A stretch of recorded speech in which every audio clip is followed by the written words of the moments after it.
Territoire d'info, Cyril Viguier. Bonjour à tous et bienvenue dans cette matinale spéciale de Public Sénat et de Sud Radio en partenariat avec la Dépêche du Midi et le Midi Libre qui nous accueille dans ses locaux en direct de Montpellier. Merci Bernard Marf d'ailleurs qui est président des Journaux du Midi d'être avec nous ce matin. Il est au premier rang. Cette émission est réalisée grâce aux moyens techniques de TV Sud et de Christophe Musset. Notre invité ce matin c'est Carole Delga. Bonjour Madame la Présidente. Bonjour. De région. Vous êtes présidente de la région Languedoc-Roussillon-Midi-Pyrénées et merci d'avoir accepté cette première intervention nationale sur une antenne de télévision et de radio. Plusieurs parties dans cette matinale. Vous nous direz quelles sont vos priorités pour cette région Grand Sud. Et elles seront économiques, bien sûr. Et vous serez interrogé par Philippe Pallat, le directeur de la rédaction du Midi Libre. Bonjour Philippe. Bonjour. Et Gilles Bousquet, qui est responsable de l'économie à la Dépêche. Bonjour Gilles. Deuxième partie de l'émission, eh bien, vous serez interpellé par Moed Altrad, qui est un chef d'entreprise incroyable, au destin fabuleux, qui a été désigné entrepreneur mondial en 2015. Il sera sur ce plateau dans quelques minutes, après eux. Et enfin, vous répondrez aux questions liées à l'actualité nationale et internationale. Elle est dramatique ce matin avec Christophe Bordet et Michael Zamès. Carole Delga, vous êtes une ancienne ministre. Vous êtes une personnalité nationale. 2 attentats hier, l'un à Ankara, l'autre dans une station balnéaire à Abidjan. Que peut faire la France ? La France, elle doit être au niveau international un des leaders pour mener la lutte contre le terrorisme. Elle doit être mobilisée, elle doit savoir rassembler. Donc bien sûr avec des mesures sur notre territoire national, mais également au sein de la communauté internationale, en fédérant, en expliquant que nous devons aider ces pays à lutter contre l'islamisme et à rappeler que les valeurs doivent être défendues et que nous devons surtout par l'éducation, par le développement économique dans ces pays, mais pouvoir protéger ces populations parce que nous ne pouvons pas être inactifs face à la menace terroriste. Et donc la France a vraiment une responsabilité particulière de par sa tradition et de par sa défense bien sûr de la liberté et de la fraternité. Merci. Carole Delga, vous avez annoncé un plan Marshall pour relancer l'économie dans le Grand Sud. Plus de 800 millions. Regardons tout d'abord ce qu'en pensent les professionnels du BTP. Et à ce propos, Bruno Dumas, qui est président de la Fédération française du bâtiment de Midi-Pyrénées, nous dit ce qu'il attend de votre plan Marshall pour l'emploi. On l'écoute. Depuis 2008, nous avons perdu 21 000 emplois, sachant que nous employons 86 000 personnes, donc un quart des effectifs ont été perdus. Pour vous donner un autre chiffre, le bâtiment dans notre grande région, c'est 9,5 milliards d'euros de chiffre d'affaires répartis sur 54 000 entreprises. Donc, à partir de là, un plan Marshall de 860 millions d'euros sur une année, c'est colossal. Et donc, nous ne pouvons que nous féliciter de cette annonce. 2016, c'est bien, 860 millions. Quid de 2017 et 2018 ? Pour avoir de l'efficacité, il nous semble qu'il est important que le plan Marshall s'accompagne les autres années d'un soutien à l'économie en attendant que la relance économique prenne le relais. Deuxième point, quid de la répartition sur l'ensemble du territoire. Nos entreprises sont vraiment sur l'ensemble du territoire, de tous les départements, les petites communes, et celles qui sont les plus touchées sont celles dans le monde rural, les plus éloignées des grandes métropoles. Donc, quelle assurance avons-nous, ou est-ce que la présidente a bien pris conscience de cet état de fait, et par conséquent, comment cela va se répartir sur le territoire? C'est vraiment une interrogation forte. Gilles Bousquet, quid de 2017, quid de 2018? Alors, il semble que ce plan Marshall ne soit pas un coup d'essai, c'est pas un one-shot, comme on dit en mauvais français, parce que Carole Delga, vous avez annoncé à Toulouse et à Montpellier que ça serait un plan qui serait prorogé dans les années suivantes. Tout à fait, c'est ce que nous avons décidé avec la majorité, c'est-à-dire c'est un investissement sur plusieurs années. Nous allons le concrétiser pleinement à travers le vote du budget au mois de mai, mais déjà à la commission permanente de vendredi, nous avons affecté des crédits et en effet ce sont des crédits pour soutenir le bâtiment et les travaux publics dans tous les territoires, c'est-à-dire aussi bien dans des villages que dans des grandes villes. C'est la construction de lycées, mais c'est aussi la rénovation énergétique chez les particuliers et puis c'est également l'accès à toutes les entreprises. Et en particulier, je veux mettre en place une nouvelle commande publique régionale qui permette aux petites entreprises de pouvoir répondre aux marchés publics régionaux. Parce que c'est souvent compliqué pour les PME, les artisans de répondre à des gros marchés sur un lycée par exemple. Tout à fait, donc c'est pourquoi il faut déjà mettre un système de préinformation, c'est-à-dire 6 mois à l'avance, prévenir la profession que nous allons lancer ces marchés publics pour qu'ils puissent y travailler, se regrouper. C'est aussi la nécessité de faire des petits lots pour permettre aux petites entreprises d'y répondre, mais c'est également des dispositifs financiers. C'est-à-dire, c'est un travail que je mène de façon partenariale avec, bien sûr, les fédérations, avec les chambres consulaires, mais aussi avec le secteur bancaire, parce que nous allons travailler pour des garanties financières plus allégées, moins contraignantes pour les entreprises, et également des avances que la région fera en début de chantier. Est-ce que c'est une manière pour vous d'éviter de délocaliser les emplois? C'est-à-dire pour la région, c'est une réponse, et notre majorité est mobilisée sur cela, une réponse à la destruction des emplois qu'il y a eu. Cela a été dit, en 7 ans, un quart des emplois perdus, c'est recréer de l'emploi dans tous les territoires, non délocalisables, et puis c'est également équiper la région. C'est un point essentiel, c'est-à-dire c'est en construisant des lycées, en faisant l'accessibilité des gares, en mettant aussi en place le très haut débit, et puis aussi en soutenant des travaux chez les particuliers pour consommer moins d'énergie et pour faire travailler l'artisanat local. Alors une question qu'on se pose en ces périodes difficiles sur le plan budgétaire pour les collectivités locales, 800 millions d'euros, comment vous financez? Est-ce que vous recourez à la dette? Oui, il y aura une partie qui sera financée par l'autofinancement et une partie par l'emprunt, mais il faut être aussi là, très lucide sur l'emprunt. Nous empruntons à des taux très très faibles. Quand nous construisons un lycée, il va y avoir, quand nous étendons un lycée, il va y avoir quand même 25 millions d'euros, par exemple, investis dans le lycée Joffre de Montpellier. C'est tout à fait logique que cela se finance par l'emprunt lorsque les taux sont très bas. En plus, je rappelle que nous sommes la région la mieux notée de France en termes de sérieux budgétaire. Philippe Palatte. Alors, l'emploi, évidemment, mais lutter contre le chômage passe par la formation et vous avez donc dédié de gros crédits pour lutter justement contre le chômage via la formation. Bien sûr, parce que nous devons, à travers la commande publique, créer de l'emploi, mais nous devons aussi faire en sorte que des secteurs où on n'arrive pas à embaucher des personnes, parce qu'il y a des besoins, mais les formations ne sont pas adaptées, mais ces secteurs-là puissent avoir des réponses. Donc la formation, c'est tout d'abord faire en sorte que les formations qui soient réalisées par la région, elles soient adaptées aux besoins des entreprises. Et c'est ce que nous allons faire dans le cadre du plan 500 000 annoncé par le président de la République, puisque c'est les régions qui vont piloter. C'est également des formations sur l'ensemble du territoire. Et je suis très attachée à ce que l'enseignement supérieur soit décentralisé, c'est-à-dire aussi bien à Figeac qu'à Béziers. Mais c'est également un coup de projecteur sur l'apprentissage, parce que l'apprentissage, c'est une voie d'excellence, ça permet d'avoir un taux d'insertion dans le monde d'emploi très élevé, et la région, elle va aider les entreprises qui accueillent des stagiaires et des apprentis, parce que être maître de stage, c'est un vrai travail, et la région, elle doit soutenir les entreprises qui donnent ce signal favorable aux jeunes. Vous parliez de Figeac et de Béziers, mais vous êtes allé aussi à l'Élysée, à la Matignon pour plaider cette cause. Bien sûr, je suis en tant que présidente de région très offensive. Je suis sur le terrain dans ma région, mais je suis également à Paris pour défendre cette région, pour démontrer qu'elle sera exemplaire en matière de formation des demandeurs d'emploi. Nous allons former 30 000 demandeurs d'emploi supplémentaires sur l'année 2016 avec Pôle emploi. Et puis c'est également la volonté d'avoir des formations qui sont qualifiantes. C'est pas juste faire du chiffre. Et vous avez le sentiment d'avoir été très entendu et par le président et par le Premier ministre? Tout à fait, puisqu'ils ont accordé le chef de fila aux régions sur ce plan. Alors, Gilles Bousquet. Le gouvernement a un objectif de 500 000 personnes formées cette année. Il faut aller très vite, il y a un état d'urgence économique sur l'emploi. Quel est le calendrier pour les demandeurs d'emploi de Midi-Pyrénées, Languedoc-Roussillon? Alors le calendrier, c'est que nous signons d'ici 15 jours avec Pôle emploi, avec l'État, avec les partenaires sociaux, une convention pour mettre en œuvre ces 30 000 formations supplémentaires. C'est déjà pourvoir des places de formation qui sont pour l'instant libres. C'est lancer de nouveaux appels d'offres pour faire des formations qualifiantes de plusieurs mois. Et c'est aussi être en lien avec les entreprises pour connaître leurs besoins. Les formations seront différentes selon les bassins d'emploi de notre région. Alors, est-ce que le gouvernement, sur un autre sujet, vous a-t-il entendu sur le réseau ferroviaire? Est-ce que Toulouse et Montpellier seront enfin reliés de façon claire, simple et facile pour les usagers? 2 heures pour aller en voiture de Montpellier à Toulouse, c'est ça? 2 heures pour aller en voiture et autant pour aller en train, mais très compliqué quand même. C'est un vrai problème, donc. Tout à fait, mais là j'ai demandé au Premier ministre que dans le cadre de la révision du contrat de plan, la liaison Toulouse-Montpellier soit inscrite, et ça sera le cas. Mais après, il faut qu'on soit très vigilant. Les Théos, c'est bientôt fini? Sur les trains d'équilibre du territoire, non, ce n'est pas bientôt fini. Et ça, je m'en suis expliqué avec Alain Vidalis. Je ne suis pas d'accord avec la décision qu'il a prise concernant la suppression des trains de nuit et pour Cerbère et pour Tarbes. Je lui ai fait une contre-proposition qui démontre que nous avons besoin en matière d'aménagement du territoire de ces trains de nuit.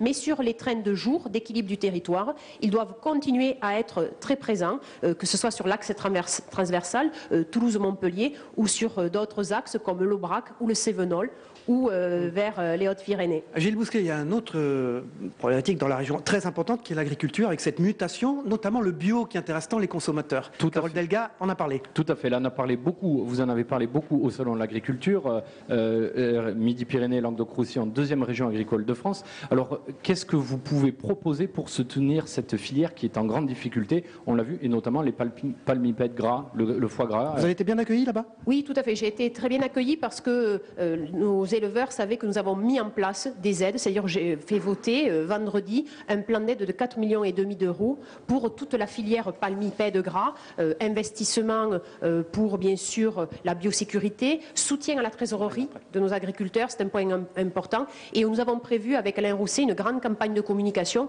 pour soutenir la filière gras. Alain Rousset, président de la région Aquitaine. Aquitaine, Limousin, Poitou-Charentes, voilà, exactement. Et puis concernant le bio, nous voulons développer les produits locaux, les produits bio. C'est pourquoi dans le cadre de la restauration scolaire des lycées et des centres de formation des apprentis, nous allons mettre en place des marchés publics qui permettront de faire travailler nos agriculteurs à côté. Et je vous fais aussi une annonce, la région souhaite créer un grand salon des produits bio sur Montpellier, parce que nous avons le salon millésime bio qui concerne les vins bio, et nous sommes en train de réfléchir pour justement qu'il y ait un salon de niveau européen à Montpellier sur les produits bio. Carole Delga, il y en a un qui va être content, c'est le maire de Montpellier, Philippe Sorel, et justement on va passer aux questions liées à l'équilibre territorial, vous venez de l'évoquer dans cette région. On écoute le maire de Montpellier, Philippe Sorel, qui est maire d'Hiver-Gauche et qui a pris la présidence de Montpellier Events. Une petite révolution de palais dont nous parlera Philippe Palatte après ce reportage. Il faut savoir que la société Montpellier Events est déficitaire aujourd'hui, sa gestion est problématique, et pour arriver à remonter et à remettre la société au niveau d'équilibre, de l'équilibre financier, il faut mettre les mains dans le moteur. Et nous sommes là toute la journée sur le territoire, et nous sommes capables de le faire. C'est la raison pour laquelle j'ai présenté ma candidature. Lorsque j'ai obtenu l'Euro de basket 2015, grâce à Najat Vallaud-Belkacem, c'est moi qui suis allé le chercher à Paris. Lorsque j'ai tout fait pour conserver sur le territoire métropolitain à l'Arena l'Open Sud de France, que la région voulait faire partir à Dubaï, c'est moi qui l'ai fait. Nous sommes en capacité d'obtenir peut-être Miss France au mois de décembre de cette année. Si cela se fait, c'est ma relation avec Sylvie Tellier qui aura été primordiale. Championnat d'Europe de karaté, et j'en passe, et des meilleurs. C'est nous qui avons obtenu le maximum d'événements qui concourent à l'attractivité de la métropole de Montpellier. Philippe Palatte, en dehors du fait que vous allez donc obtenir le concours Miss France, ce qui est quand même une très grande nouvelle, qu'est-ce que c'est Montpellier Events? Alors Montpellier c'est Events, important, hein, très important. C'est très important, c'est une structure qui gère à la fois le parc des expositions, le Zénith, le palais des congrès, le Quorum, l'Arena, Parc N-Suite. Donc c'est une grosse structure. Sport, musique, culture, on y trouve tous les concerts importants et toutes les grandes expositions. Et bientôt Miss France. Et bientôt Miss France. Et Philippe Sorel vient de réaliser un coup de force. Vous en pensez quoi, Madame Delga? Moi, je comprends que quand on est maire d'une ville, on souhaite que sa ville soit respectée. Et d'ailleurs, c'est ce que j'ai proposé à Philippe Sorel lors des 2 rencontres qu'il y a eu. Je lui ai proposé qu'on travaille dans une relation loyale et constructive. Il y avait un accord concernant Montpellier Events où la région devait avoir la présidence. Philippe Sorel a décidé de ne pas respecter cet accord. Il souhaite rentrer en conflit avec la région, après être déjà en conflit avec le département. Moi, je pense qu'on ne peut rien bâtir de bon sur le conflit. Ce qu'a besoin un territoire, ce qu'a besoin une métropole, c'est de travailler ensemble. Et c'est ce que je renouvelle, bien sûr, à Philippe Sorel, c'est la nécessité de travailler tous ensemble. L'Arena, ça a été construit par qui? Par la région. La faculté de médecine, 45 millions d'euros, c'est construit par la région. Donc le territoire de Montpellier a besoin de la région et nous avons besoin de travailler tous ensemble. La métropole, la ville, Montpellier et les départements. On a quand même le sentiment d'une grosse rivalité. On a le sentiment que les régionales ne sont pas tout à fait finies entre vous et Philippe Sorel. Pour preuve, ce week-end, il a organisé au château de Castries, près de Montpellier, une grande réunion avec toutes les intercommunalités de votre région, de la région que vous présidez. Alors, contre-pouvoir ? Non, pas du tout. Mais moi, pour moi, les régionales, elles sont passées. Moi, dans le temps du combat, je sais me battre. Et j'ai gagné. Maintenant, c'est le temps de la construction.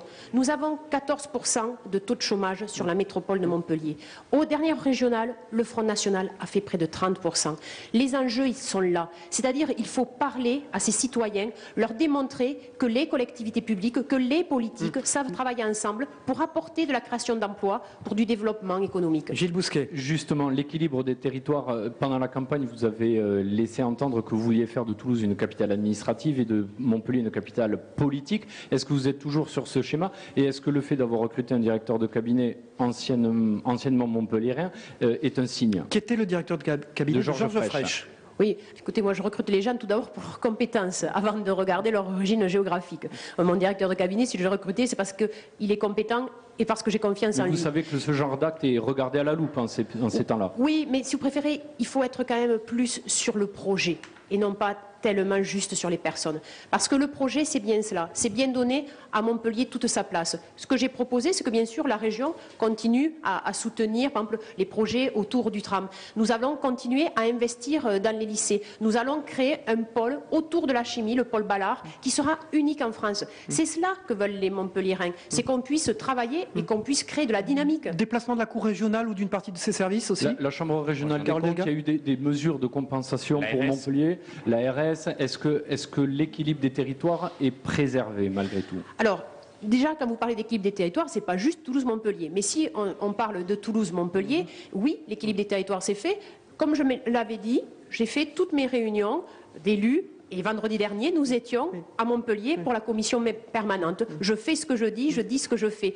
Et ensuite, concernant les services de l'État, il y a eu une répartition. Les services de l'État seront et à Toulouse et à Montpellier, mais les directeurs, direction de l'ARS, c'est à Montpellier, directeur de l'action culturelle, c'est à Montpellier, directeur de la jeunesse et des sports, c'est aussi à Montpellier. Donc il y a un équilibre qui a été fait et par l'État et par moi-même en tant que présidente. Alors il y a aussi le nom de la région. Alors j'ai vu que deux grandes régions françaises avaient déjà pratiquement trouvé leur nom, calé les choses. Vous avez fait des consultations dans vos journaux respectifs, Absolument. à la Dépêche du Midi et au Midi Libre. Alors qu'est-ce que veulent les gens et qu'est-ce que peut faire Carole Delga là, sur cette affaire de marketing régional? Alors déjà, les médias que nous représentons ont effectivement fait une grande consultation. Vous savez que le terme Occitanie est arrivé en tête. Plus de 300 000 internautes qui ont voté. Est-ce que quelque chose pourrait avoir cette connotation occitane dans le futur nom, Madame Delga? Alors, avec Gérard Onesta, qui est président du bureau de l'Assemblée, avec l'ensemble du bureau, avec notre majorité, nous avons fait voter une délibération, toujours vendredi, pour la procédure de choix du nom. Alors, nous allons déjà consulter les institutionnels. Je vais écrire aux maires, aux chambres consulaires, pour connaître leur avis sur ce nom. Ensuite, il va y avoir un comité de 30 personnalités qui va travailler et qui va nous proposer une petite dizaine de noms. Et lors de l'Assemblée plénière du 15 avril, qui se tiendra à Montpellier, de nouveau, eh bien, nous choisirons une petite liste de 3-4 noms qui, elle, sera soumise à une consultation citoyenne, consultation par voie électronique, mais aussi par voie papier. Vous avez déjà une préférence? Non, j'ai toujours dit je ne donnerai pas ma préférence. Je serai plutôt dans la consultation et à l'écoute. Est-ce que le processus n'est pas un peu long? Nord-Pas-de-Calais-Picardie est déjà quasiment sûr de son nom. Nous, on tarde. Mais non, moi je trouve que déjà la loi nous permet d'aller jusqu'au 30 juin pour faire une proposition. Donc j'irai jusqu'au 30 juin. Merci. Et surtout, quand je vois les noms proposés, soit pour l'Alsace ou soit pour notre cas, ça vaut la peine de réfléchir un peu plus. La précipitation, elle ne pète pas bonne conseillère. Merci Philippe Pallat, directeur de la rédaction du Midi Libre. Merci Gilles Bousquet, responsable économique de la Dépêche. On passe, si vous voulez bien, à la deuxième séquence de cette émission avec l'invité spécial dans un instant.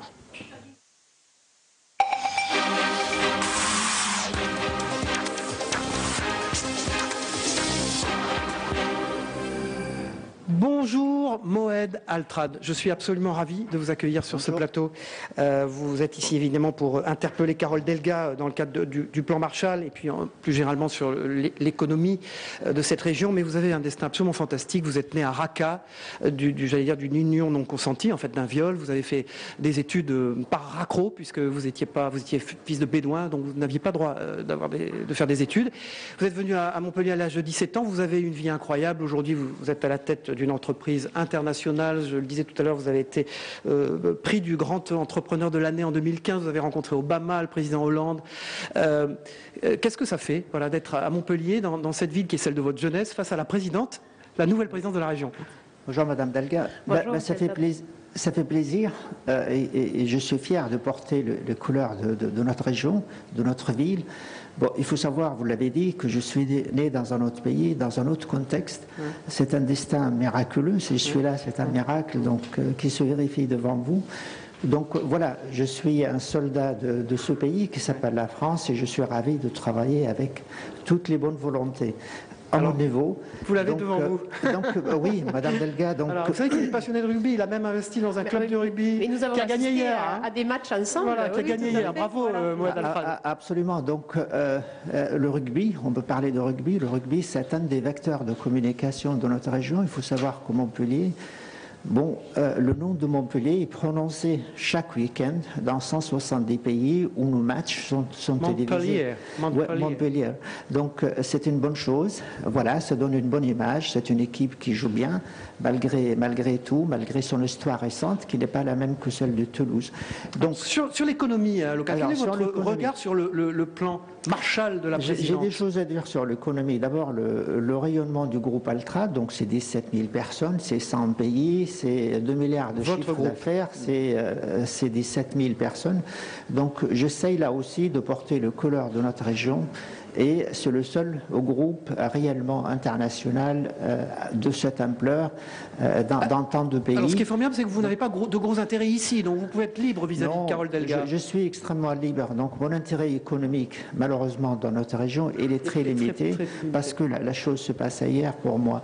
Mais pour autant, je suis dans cette région, donc la question, que fait la région pour soutenir le développement des entreprises qui en ont besoin et non pas spécialement Altrad. Altrad, comme on l'a dit, il vole de ses propres moyens, aide les autres entreprises également de la région.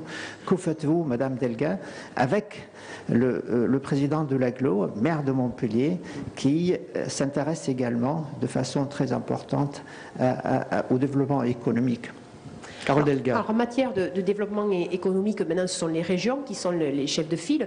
Donc, cela prend des formes différentes. Tout d'abord, ce sont des aides directes aux entreprises en matière d'investissement, en matière aussi de recherche et de développement, et puis également des aides pour le développement à l'international. Nous avons la chance, dans notre région, d'avoir des productions, des produits qui, à l'international, s'exportent très bien parce que c'est l'image de la qualité. Et donc, à travers la marque Sud de France, nous aidons toutes nos entreprises à conquérir de nouveaux marchés. Nous avons aussi une politique d'attractivité, c'est-à-dire attirer les investisseurs étrangers dans notre région en démontrant nos savoir-faire dans des domaines qui sont très différents, qui peuvent être sur l'aéronautique comme sur l'agroalimentaire, comme en matière aussi de tourisme où nous sommes leaders. Et puis c'est également en partenariat avec la métropole, c'est tout ce qui concerne l'immobilier d'entreprise, c'est-à-dire pouvoir les accueillir, que ce soit aussi bien au début de leur vie avec des incubateurs, avec des pépinières d'entreprise, et puis également la région, elle investit dans les parcs régionaux d'activité économique et également dans le très haut débit pour pouvoir desservir ça vous convainc ou pas, Moed Altrad? Ça me convainc, en tout cas. À moitié, j'ai l'impression. Non, c'est une bonne volonté. Et je pense que Mme Delga arrive en tant que présidente de région. Ce que je souhaite, si vous voulez, je suis prêt à prendre ma carte de parti politique dans toutes les partis politiques, y compris le Front National, pour aider le pays. La question que j'ai, c'est que on constate quelle est la priorité économique nationale. Je sais ce qu'elle est. Je sais quelle est la volonté pour y arriver. C'est réduire le chômage, réduire le déficit. Mais qu'est-ce qu'on constate aujourd'hui? On constate que c'est un pays, d'une année à l'autre, on a un déficit budgétaire. D'une année à l'autre, on a plus de chômage. Mais dans le même temps, et c'est paradoxal, c'est un pays de plus en plus riche parce qu'on produit plus de richesses. Donc il y a quelque chose qu'il faudrait qu'on travaille, sur lequel il faudrait qu'on travaille tous ensemble pour essayer de trouver les synergies nécessaires entre toutes les forces qui existent dans cette nation. Ils sont considérables. Qu'est-ce que vous allez faire, Madame Delga? Je sais que c'est une priorité nationale, mais vous êtes une présidente. Priorité régionale et nationale. Et ce que dit Mohamed Altrad, c'est qu'en fait, il y a la nécessité de travailler ensemble. Et par exemple, dans l'exemple du plan Marshall de soutien aux bâtiments et travaux publics, c'est ce que nous avons mis. Moi, ma méthode, c'est de fédérer, c'est d'écouter, c'est de concerter, ensuite c'est de décider de passer à l'action. C'est-à-dire il faut savoir travailler avec les autres collectivités locales, avec l'État, bien sûr, et avec les chambres consulaires. Et nous avons, par exemple, en matière d'innovation, sur le territoire de Montpellier, il y a un vrai potentiel encore à développer. Donc nous devons démontrer que la métropole de Montpellier, elle est à la pointe de l'innovation, innovation technologique, mais aussi innovation sociale. Et cela est possible en travaillant tous ensemble, c'est-à-dire les clubs d'entreprise, c'est-à-dire les fédérations. Et c'est vrai que sur ce point-là, Mohamed Altrad est un acteur majeur qui peut nous faire part de son expérience et de la mission qu'il a au niveau aussi du gouvernement. Vous avez compris que vous alliez être un conseiller de la présidente. Comme je l'ai dit au président de la République lorsque je l'ai vu au mois de juillet, François Hollande, au mois de juillet dernier. Je suis un soldat français, donc capable et prêt. Un soldat français né à Raqqa, je rappelle, voilà. Donc c'est là aussi, qui est la capitale de l'État islamique voilà. aujourd'hui. Pour aider l'emploi, justement, le président de la République m'a confié une mission de diriger l'agence France Entrepreneur. Alors, on a travaillé beaucoup avec les services du président de la République, le Premier ministre, le ministre de la Ville, le ministre des Sports, et ce qu'on a dit également, et c'est la volonté politique de toutes ces parties-là, c'est de travailler également avec les régions. En quoi consiste l'agence France Entrepreneur? L'idée, c'est de créer 10 000 entrepreneurs, ou d'entreprises plutôt, localiser 10 000 entrepreneurs pour créer 10 000 entreprises, dans les régions qu'on appelle difficiles, sensibles, prioritaires, etc. Lorsqu'on fait un zoom sur le territoire national, on s'aperçoit que vous avez 1500 zones dans lesquelles habitent 11,5 millions de personnes. Qu'est-ce qu'on trouve dans ces zones-là? Juste pour terminer, et Mme Delga va réagir là-dessus, vous trouvez 2 fois plus de chômage, vous trouvez 70% d'inactifs et vous trouvez 2 fois ou 3 fois plus de pauvreté. Paradoxal. On trouve 2 fois plus de création d'entreprises, mais 2 fois plus de disparition d'entreprises. C'est ça ma mission que je souhaite accomplir et je souhaite avoir le soutien de Mme Delga et toutes les autres elle va s'engager devant vous. Non mais bien sûr, je veux dire, quand j'étais ministre, déjà nous parlions de cette association de France Entreprendre et en tant que présidente de région, nous serons bien sûr aux côtés de Mohamed Altrad pour développer la formation aussi dans les quartiers difficiles et c'est l'objectif des écoles régionales de la deuxième chance. C'est également avoir tout un dispositif pour soutenir les petits projets, ce qu'on appelle les micro-projets, mais qui après, s'ils sont bien accompagnés, si ils ont un modèle économique viable, ils peuvent durer. Et c'est à travers l'économie sociale et solidaire que nous pouvons développer, mais également avec les nouvelles technologies. Et par exemple, avec l'école régionale du numérique que je veux développer, nous avons un potentiel d'emploi, comme nous avons un potentiel d'emploi très fort en matière environnementale, parce que c'est un des enjeux du 21e siècle avec la COP 21, comme cela a été rappelé. L'école de la deuxième chance, présidée par Edith Cresson, ancienne ministre. Vous avez été convaincu par Carole Delga? Tout à fait. Donc il y a beaucoup de choses à faire. On a eu l'opportunité de l'évoquer dans d'autres circonstances avec Carole Delga. Donc vous avez beaucoup d'argent public qui est investi dans ceci à travers des associations, mais malheureusement ce qui se passe, c'est que ces associations investissent sans synergie entre elles. Donc l'idée, c'est de les faire investir en synergie. Ça, c'est votre rôle. Surtout, c'est mon rôle, mais c'est avec, bien sûr, je fais rien tout seul. On fait rien tout seul dans la vie, avec toutes les parties prenantes. Et donc je compte sur Mme Delga et je sais qu'elle sera là pour ce genre de choses, mais également sur toutes les volontés locales de notre ville et de notre agglomération. Merci Mohamed Altrad. Je ne peux pas vous souhaiter une meilleure vie que celle que vous avez, mais bonne vie à vous. Merci à vous, à bientôt. On passe, si vous le voulez bien, à la deuxième partie de cette émission, Carole Delga, consacrée à l'actualité. On retrouve tout à l'heure Michael Zamès et Christophe Bordet, nos éditorialistes habituels de Public Sénat et de Sud Radio. Mais tout de suite, le Flash Info, il est bientôt 8h de Christine Bouillot de Sud Radio.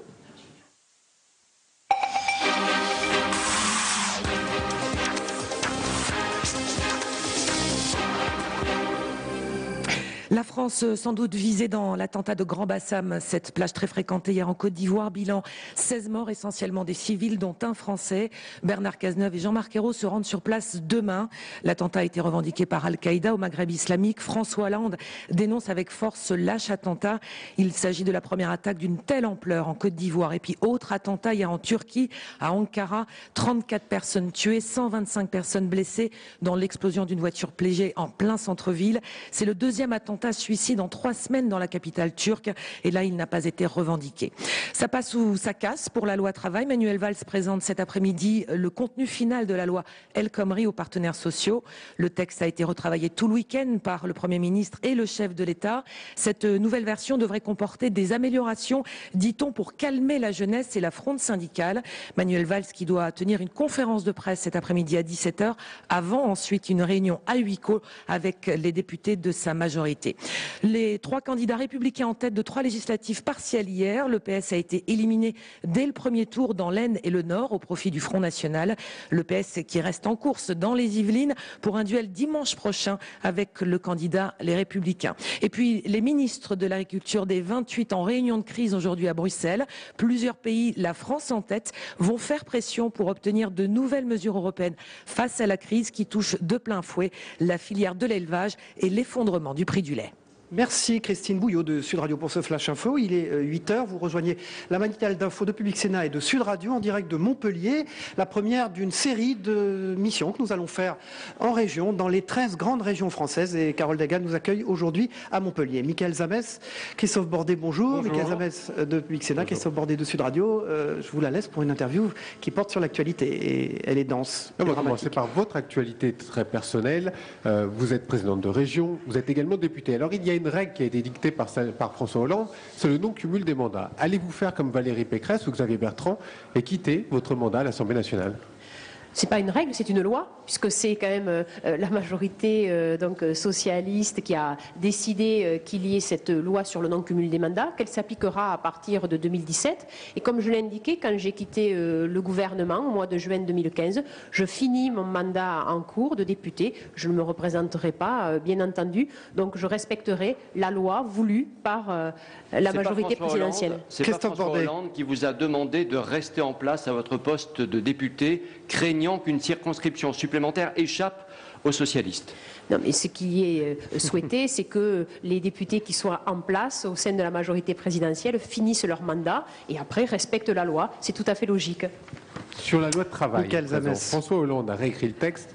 On en sait un peu plus, notamment peut-être sur la mesure sur les apprentis qui va être abandonnée, sur les licenciements économiques qui sera moins ciblé. Finalement, ce texte, il va être largement édulcoré. Vous n'avez pas l'impression d'un grand gâchis ? Disons que moi, j'étais très étonnée qu'il y ait tant de déclarations alors que le texte n'avait pas encore été travaillé et qu'il n'était même pas passé en Conseil des ministres. Donc je pense que la méthode qu'on doit avoir dans ce pays, c'est la concertation et c'est de savoir travailler ensemble. On ne peut rien vouloir imposer, il faut au contraire convaincre et non pas contraindre. Donc il y a eu une erreur du gouvernement dès le départ par rapport à la méthode ? Je ne pense pas que ça vienne uniquement du gouvernement. Je pense que beaucoup ont voulu parler d'un texte qui n'était pas finalisé, voulant créer de la polémique. C'est qui beaucoup ? Mais on ne va pas rentrer dans ce genre de détails. La France, mais la France, elle a un vrai problème. On a un problème de chômage qui est structurel. Nous avons des jeunes qui n'arrivent pas à décrocher des CDI, c'est-à-dire après qui n'arrivent pas à pouvoir investir dans une maison ou avoir accès à un emprunt pour leur voiture. Donc nous devons mettre en place les conditions pour aller plus facilement vers un CDI. Et ça veut dire qu'il faut être pragmatique, à l'écoute des entreprises, mais aussi être dans un aspect de sécurité pour les salariés. La flexi-sécurité, ça peut être une bonne chose, mais il ne faut pas oublier la sécurité. C'est pour ça que j'étais contre les modifications qui étaient faites sur le licenciement économique, où franchement, il y avait trop de souplesse. Nous étions sur un système qui n'était pas du tout protecteur et qui était vraiment trop risqué. Alors, Manuel Valls a porté cette loi travail dès le départ, depuis le début, en disant « j'irai jusqu'au bout ». S'il recule cet après-midi, la crise à gauche sera encore plus importante qu'elle n'est aujourd'hui. Est-ce qu'il sera encore légitime, Manuel Valls, s'il recule sur cette loi cet après-midi, honnêtement ? Mais moi, Manuel Valls, je le redis, je pense que c'est un très bon Premier ministre, il a toute légitimité. Cet après-midi, ce qu'il va présenter, c'est l'issue de la concertation qu'il a menée la semaine dernière, l'issue de la concertation avec les syndicats, avec également les parlementaires. Donc ça, je pense qu'il va y avoir... vidé de sa substance. Non, je pense que ça va être un texte qui va prendre en compte les remarques des uns et des autres. Manuel Valls sait être volontaire, mais il sait aussi être à l'écoute. C'est cela, être un politique. C'est savoir écouter, savoir concerter et puis après décider, parce que la France, elle doit se réformer, elle doit progresser. Carole Delga, le problème de la déradicalisation est extrêmement important. On écoute Patrick Vignal, qui est député Parti socialiste de l'Hérault, donc dans votre camp, qui fait face à l'UNEL. On en a beaucoup entendu parler dans l'actualité, notamment à un problème de déradicalisation. On l'écoute et on le regarde. Bien sûr qu'un politique peut faire quelque chose. Le problème aujourd'hui, et nous le voyons avec l'appel à projet à l'UNEL, je vous donne un exemple concret. Avec le Club de la Presse à Montpellier, nous allons travailler sur la théorie du complot. Vous avez vu que ces réseaux sociaux, les gamins nous expliquent que le complot est toujours là. Nous allons apprendre à nos enfants à construire un complot pour pouvoir le déconstruire. Et d'ailleurs, je le dis aux médias, vous avez une grosse responsabilité. Et l'appel à projet que nous menons à l'UNEL, c'est un travail commun. Vous savez, il n'y aura pas de liberté sans éducation et sans culture. Nous devons miser sur l'éducation et sur la culture. La ville de l'UNEL a misé sur une zone de sécurité prioritaire. C'est la plus grande de France. Il y a 50 gendarmes. Mais ce n'est pas œil pour œil, dent pour dent, la société deviendra aveugle.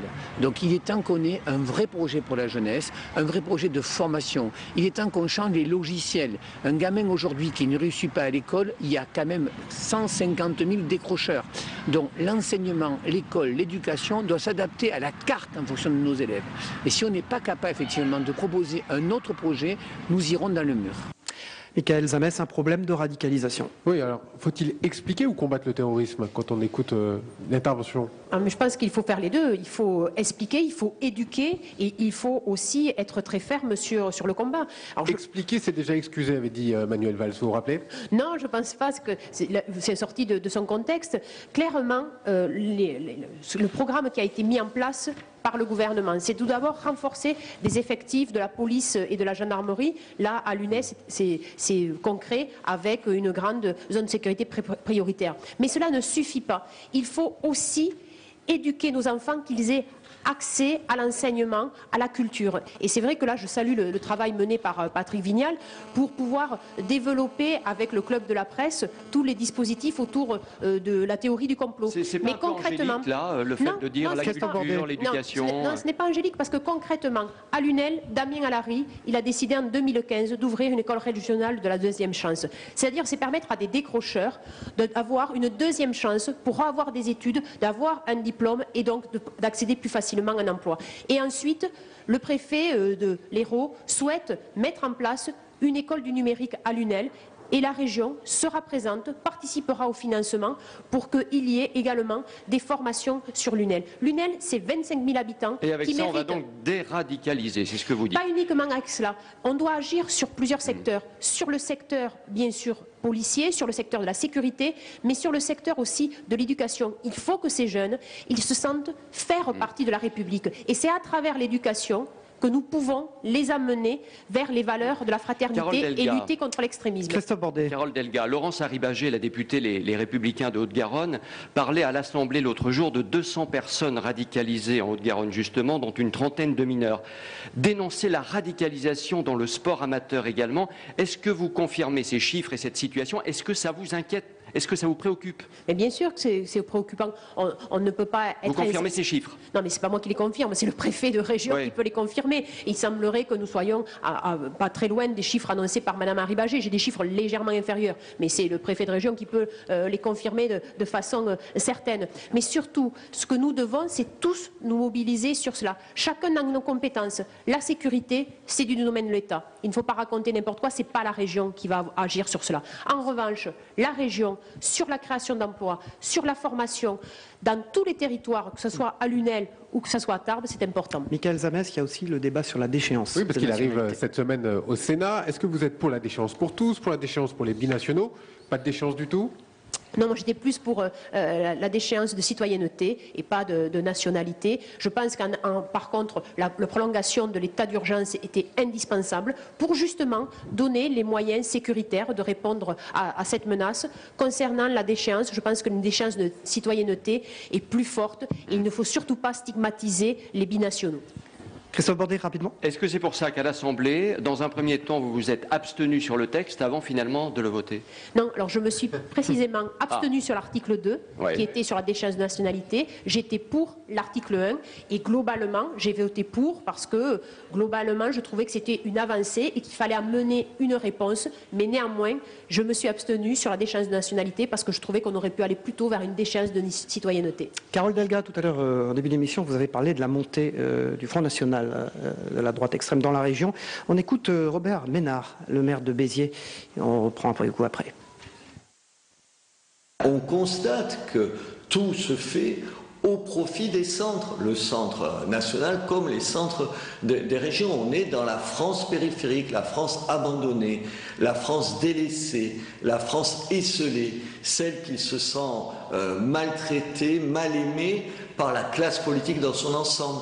Et pardon, ici, on a quand même dans cette région, comme en Midi-Pyrénées, constaté ce que ça voulait dire des socialistes au pouvoir. Et manifestement, un certain nombre de gens ne sont pas contents de ça. Ce qui a sauvé, au fond, les socialistes ici et qui ont fait l'élection de Madame Delga, dans mon département, c'est Montpellier, c'est-à-dire une fois de plus le centre. Dans la Midi-Pyrénées, c'est encore Toulouse. Oui, c'est ces centres-là contre le reste. Voilà ce qui explique le vote du Front National ou de cette sensibilité-là. Pour changer ça, il faudrait mener une autre politique. Est-ce que Madame Delga est capable de le faire?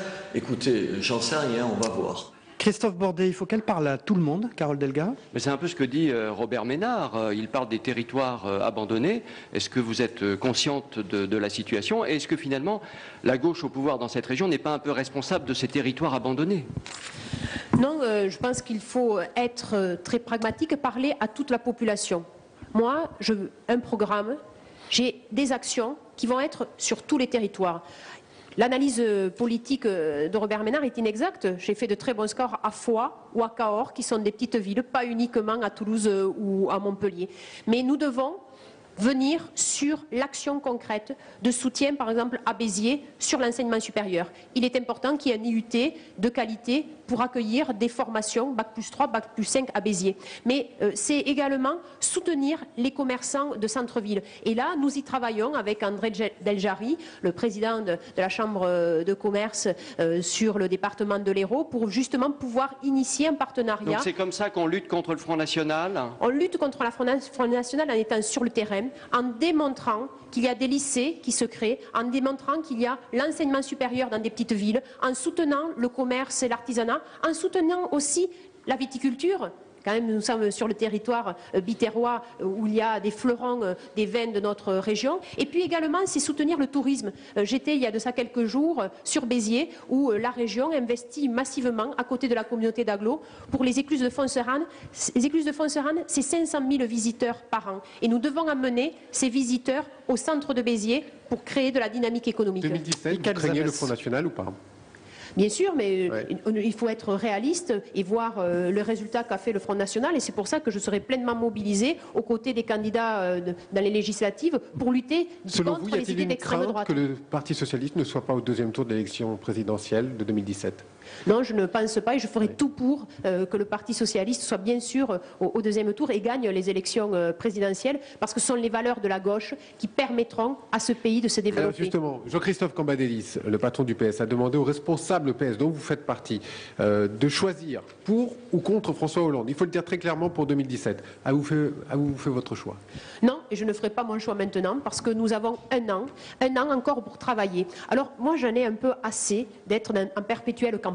Maintenant, nous devons continuer à redresser la France, tous agir au niveau gouvernemental, au niveau des régions, au niveau des départements, des collectivités locales. À la base, Carole Delga, vous êtes hollandiste, si je puis dire. Mais puisque vous êtes proche de Stéphane Le Foll, qui lui-même est hollandiste. Tout à fait, mais bien sûr. Mais moi, je suis une hollandiste ou une hollandaise, comme vous le souhaitez, mais qui veut travailler et qui pense que les Français, ils ont envie de politique au boulot et certainement pas de politique qui sont en train de préparer toujours le coup d'après. C'est intéressant ce que vous dites. Vous ne voulez pas de campagne permanente. Il a tort, Jean-Christophe Cambadélis, de dire aujourd'hui faites votre choix. Je ne ferai pas mon choix. Moi, je suis au travail, je vais créer de nouveaux lycées, mettre en place de l'accessibilité par exemple dans les gares, travailler sur les trains du quotidien, aussi soutenir des projets culturels qui sont indispensables, soutenir les projets sportifs. Des primaires ?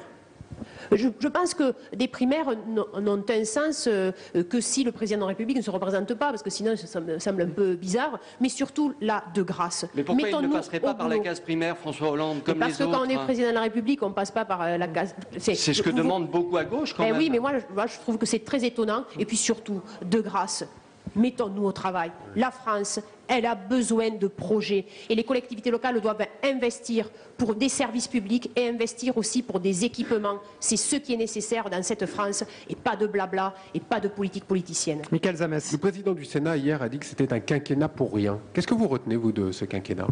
De ce quinquennat, je retiens beaucoup de choses. Je retiens tout d'abord les créations d'emplois de nouveau dans l'éducation nationale. Je retiens la formation des enseignants. Je retiens aussi de grandes lois de société, comme le mariage pour tous. Je retiens aussi le compte personnel d'activité, qui est dans cette loi de Myriam El Khomri, qui est une vraie avancée. On ne prend pas le détail de toutes les lois, mais on comprend que ce quinquennat, pour vous, il est réussi, c'est ça ?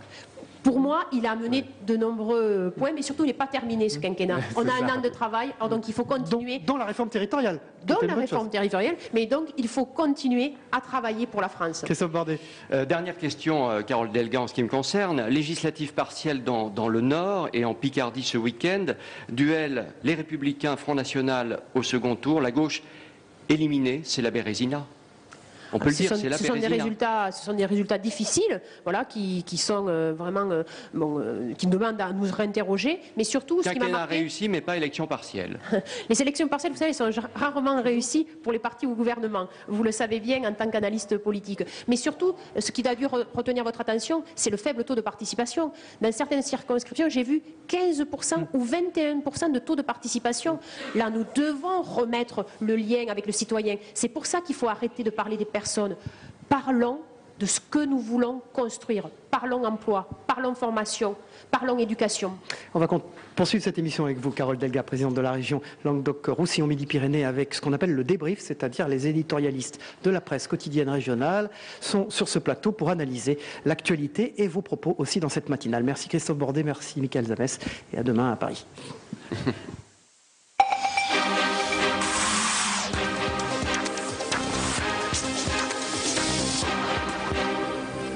Voilà, j'ai fait allusion à Paris car Zoé Cadio, qui est correspondante de l'Indépendant à Paris, est sur ce plateau aujourd'hui à Montpellier avec nous. Merci d'être là, Zoé Cadio. Et bonjour Jean Brun, vous êtes le directeur de la rédaction de l'information et des publications de TV Sud, qui est notre partenaire dans cette matinale d'info et qui assure brillamment d'ailleurs les moyens techniques ce matin pour la matinale d'info de Public Sénat et de Sud Radio. Merci. Donc Carole Delga, le plan Marshall, l'économie de cette région qui a été un moment fort de cette matinale, de ce début de matinale. Qu'est-ce que vous avez retenu en premier lieu? 2017, 2018, il y aura encore de l'argent? Il semblerait, en tout cas, Mme Delga nous l'a promis et elle s'est engagée sur ce plateau. Et elle a aussi dit qu'elle avait fait en sorte que des crédits seraient dégagés pour 2017-2018. Elle a aussi souligné que quand on dégage une enveloppe d'une telle importance, tout n'est pas dégagé cette année-là, donc elle aura un peu de réserve. Et aussi, elle a la chance de pouvoir profiter des taux d'intérêt qui sont très très faibles pour pouvoir emprunter auprès des banques qui sont, semble-t-il, assez généreuses vis-à-vis du Languedoc-Roussillon Midi-Pyrénées. Voilà. Jean Brun, vous la connaissez, vous êtes un local. Elle a été bonne, vous l'avez considérée bonne? Écoutez, nous on s'est rencontrés il y a un peu plus d'1 an quand vous avez lancé votre campagne à la Feria de Nîmes. Je ne vous cache pas qu'à ce moment-là, on connaissait la ministre, pas la femme politique de terrain du Languedoc-Roussillon et de Midi-Pyrénées. Petit à petit, les choses se sont construites. on est en Languedoc-Roussillon sur un territoire de combat politique où traditionnellement ça a toujours été très compliqué de s'exprimer. Pour les femmes notamment. Et pour les femmes en particulier. Vous succédez à 2 présidents de région différents qui étaient 2 hommes. De caractère. Récemment, votre Damien affrontement Larry, avec Martin Malvy, il faut le rappeler. Martin Malvy, Damien Larry, et puis précédemment Christian Bourquin, Georges Frêche en Languedoc-Roussillon. Récemment, vous vous êtes affronté avec Philippe Sorel. On s'attendait à une passe d'armes. Finalement, vous jouez l'apaisement. C'est votre posture politique ? Moi, je l'ai dit, je pense que dans le conflit, on ne peut rien construire. Voilà. Nous avons la nécessité de savoir travailler collectivement. Moi, avec André Deljari, le président de la Chambre de commerce et d'industrie de Montpellier, nous avons des projets en commun. Nous allons les développer. Donc, avec la métropole, il faut savoir les développer. La région sur la métropole, c'est la construction de l'Arena. C'est aussi la construction de la fac de médecine. C'est le Paul Ballard. Ce sont des lycées. Georges Frêche, Mendes France, voilà. Nous avons investi, nous devons continuer à être dans cette dynamique. Zoé Cadio. Oui, on est encore dans cette dynamique. Enfin, moi, ce qui m'intéresse aussi, c'est que comme vous l'avez souligné, le Languedoc-Roussillon, Midi-Pyrénées, c'est une terre rurale. Vous dites que vous allez sur le terrain, mais on s'aperçoit aussi que le Front National fait une énorme percée. Donc, quelle est votre action réellement? Surtout que le succès de Louis Alliot lors des régionales a été fulgurant. Pourquoi? Parce qu'il avait une caravane de la ruralité. Il a été dans les pays, il a été leur parler, il a été les écouter.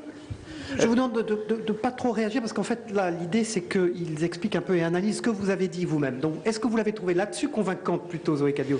Je la trouve convaincante, mais...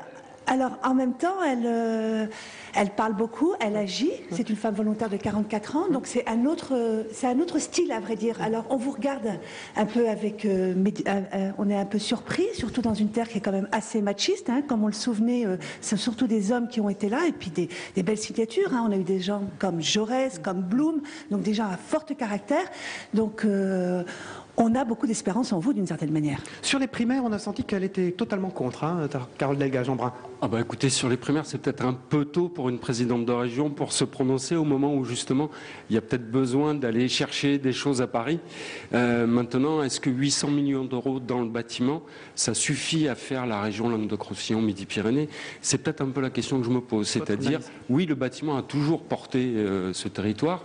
Maintenant, est-ce qu'il n'y a pas d'autres enjeux qu'on pourrait identifier et développer et financer pour que cette région prenne toute sa dimension. Elle a parlé des autres enjeux. Elle a parlé des autres enjeux, mais elle a peut-être aussi parié sur l'adage qu'on connaît tous, c'est que quand le bâtiment va, tout va bien.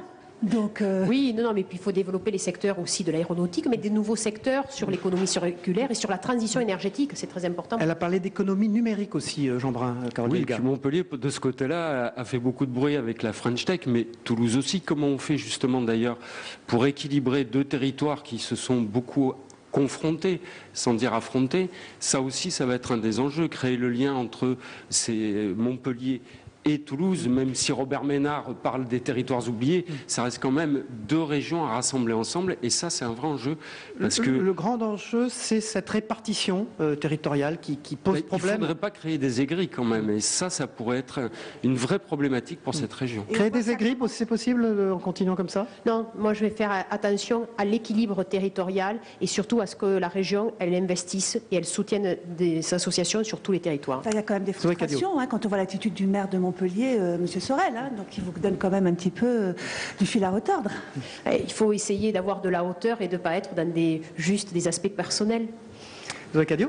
Oui, alors moi j'aimerais revenir aussi, vous avez parlé aussi de ce qui s'est passé à Lunel et le cri d'alarme qui a été lancé par Patrick Vignal. On s'aperçoit qu'effectivement à Lunel il y a un problème de jeunes qui partent faire le djihad, mais c'est pas spécifique à Lunel. Vous dites que c'est un problème de formation, mais quand on voit un peu, qu'est-ce que vous leur proposez réellement? C'est pas simplement construire des lycées. Ce qui est sorti du débat, c'est que c'est pas simplement un problème d'éducation. C'est pas simplement un problème d'éducation et d'éducation, mais c'est plus large que ça. C'est plus large que ça, mais est-ce que c'est pas un peu des mots ce que vous nous donnez là? Non, ce ne sont pas des mots. Quand je dis, par exemple, la région investira à côté de l'État pour l'école régionale du numérique à Lunel, ce ne sont pas des mots quand on met en place une école de la seconde chance, c'est-à-dire on propose de nouveau de rentrer dans le circuit des études et surtout pour avoir un diplôme, pour avoir l'accès à l'emploi pour des jeunes qui ont décroché. Et puis c'est également le soutien à des associations pour mieux se connaître, pour démontrer que la différence n'est pas une menace. D'accord, mais Dounia Bouzar, excusez-moi, qui est une grande spécialiste, elle dit aussi qu'il y a un problème d'identité l'identité de ces jeunes. Donc, comment on peut justement leur offrir cette identité et aussi cette identité régionale? Tout à fait, mais c'est à travers, par exemple, le choix du nom, en les associant. Je vais consulter également les lycéens et les jeunes qui vont pouvoir participer à cette identité régionale. C'est leur faire prendre conscience de la puissance de notre région, de la culture occitane, catalane, qui nous unit, mais également des potentiels que nous avons dans l'aéronautique et le spatial, dans le domaine de la santé ou dans le domaine de l'agroalimentaire. Jean Brun. Est-ce que c'est pas un peu compliqué en ce moment, justement, de parler du nom d'une région au moment où, justement, les gens sont dans la rue pour des problèmes de loi sur le travail? Est-ce qu'aujourd'hui, vous ne pensez pas que ce type de problématique ne va pas intéresser les gens? Et est-ce que vous savez du résultat de ce qu'ont pensé les chefs d'entreprise régionaux de ce plan Marshall, Jean Brun? Pour l'instant, il est un peu tôt pour savoir exactement ce qu'ils en pensent. Mais ce qui est sûr, c'est que c'est traditionnellement un domaine d'investissement qui est primordial pour cette région. En tout cas, ils sont très inquiets avec la loi El Khomri. Ils ont très peur que justement que Manuel Valls, qui doit présenter sa copie cet après-midi, recorrige et propose une loi plus, je dirais, plus protectrice. Et Carole Delga les a rassurés, selon vous, en début d'émission? Je crois pas. Je ne crois pas, et puis il ne faut pas oublier non plus que dans la région, comme vous le soulignez tout à l'heure, c'est que c'est une région qui se mobilise énormément. Comme une ville comme Perpignan, il y avait 3000 personnes mercredi dernier dans la rue. À Montpellier, c'est pareil. À Toulouse aussi. Donc cette jeunesse-là à laquelle vous voulez vous adresser, elle est quand même dehors et à battre le pavé parisien. Parce que vous le vouliez ou non, flexi-sécurité, pour eux, c'est précarité. Et vous dites des CDI. Mais avant d'avoir un CDI, il faut un CDD. Et ça, ils ne l'ont pas. Ils n'ont que des stages. Carole Delga. Oui, mais c'est pour ça que nous voulons un peu privilégier l'apprentissage qui permet de combiner études théoriques et pratiques. C'est pour ça que nous avons la volonté de mettre en place des aides, et nous les voterons lors du budget donc au mois de mai, des aides pour les entreprises qui accueillent des apprentis et des stagiaires. Mais pour revenir sur la question du nom, moi je pense que le 21e siècle, c'est la République des territoires. C'est-à-dire la France une, indivisible, elle sera forte si elle sait reconnaître ses régions, si elle sait reconnaître ses territoires. Et donc à travers un engagement local, on peut fédérer, parce qu'il y a une proximité qui est plus forte. La région Languedoc-Roussillon Midi-Pyrénées, c'est l'excellence, les meilleurs vins du monde, les meilleurs avions, mais c'est aussi la proximité avec des trains du quotidien, avec de la culture et avec des lycées dans les petites villes. Oui, mais la proximité, excusez-moi, la proximité aussi, c'est des centres-villes qui sont déserts, que vous le vouliez ou non. Mais là, nous pouvons agir aussi sur cela. Merci Zoé Cadiou, merci Jean Brun. On va regarder les unes de nos 4 partenaires, puisque nous avions donc le Midi Libre. On va regarder la une de Midi Libre, celle de La Dépêche, celle de Centre Presse et celle de l'Indépendant. Voilà, le Midi Libre, l'inconcevable à Alès, esclave pendant 30 ans, c'est une une très locale, effectivement. Effectivement, c'est une très locale, c'est un patron. Deuxième une, on regarde tout de suite La Dépêche, sanglante attaque en Côte d'Ivoire, c'est l'actualité de la soirée, bien sûr. Et on regarde également la une de l'Indépendant. Qui parle encore catalan? C'est une bonne question d'ailleurs. Qui parle encore catalan? Et puis aussi en dessous, vous voyez la photo de Martin Fourcade quand même. Il a été, et dernière une, Centre Presse, Industrie, une semaine pour séduire les jeunes. Voilà. Merci beaucoup Carole Delga d'avoir été notre invitée durant cette matinale d'info spéciale de Public Sénat et de Sud Radio avec le Midi Libre et La Dépêche du Midi. Merci Jean Brun et Zoé Cadiou d'avoir été présents. On se retrouve demain à Paris, bien sûr, pour une matinale d'info de Public Sénat et de Sud Radio. Merci à tous et bonne journée ici au Midi, Pyrénées, Languedoc-Roussillon. À Montpellier. À Montpellier. Merci.